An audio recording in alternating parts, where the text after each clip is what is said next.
বিএনপির আইন বিষয়ক সম্পাদক ব্যারিস্টার বদরুদ্দোজা বাদল বলেছেন, পিতামাতার অধিকার বাস্তবায়নে ভরণ-পোষণ আইন আরও যুগোপযোগী করা উচিত।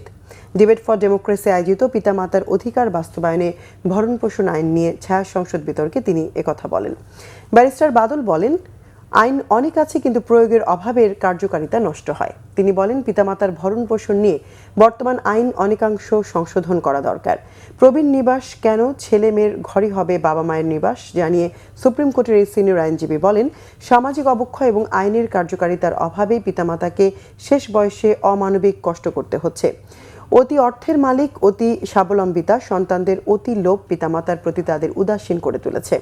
বিতর্ক প্রতিযোগিতার মডারেট এবং ডিবেটর ডেমোক্রেসির চেয়ারম্যান হাসান আহমেদ কিরণ পিতামাতা সহ প্রবীণদের সুরক্ষায় তার সুপারিশ তুলে ধরেন। প্রতিযোগিতায় সরকারি দল অতীশ দীপঙ্কর বিজ্ঞান ও প্রযুক্তি বিশ্ববিদ্যালয় বিরোধী দল শহীদ সোহরাওয়ার্দী কলেজকে হারিয়ে জয়লাভ করে। এই পারিবারিক বন্ধন এবং বিল্ড আপটা এমনই হওয়া দরকার যেন কোনোদিনও কোনোভাবেই কোনো ক্রমেই কোনো সন্তান বাবা মাকে কষ্ট না দেয়। আইনের প্রয়োগ অবশ্যই প্রয়োজন এবং আইনের সংশোধনও প্রয়োজন, এবং আমাদের এই আইন প্রয়োগের জন্য, আইনের কার্যকারিতার জন্য সামাজিক সচেতনতা অবশ্যই দরকার। পারিবারিক বন্ডিং সেটা অবশ্যই বাড়ানো দরকার।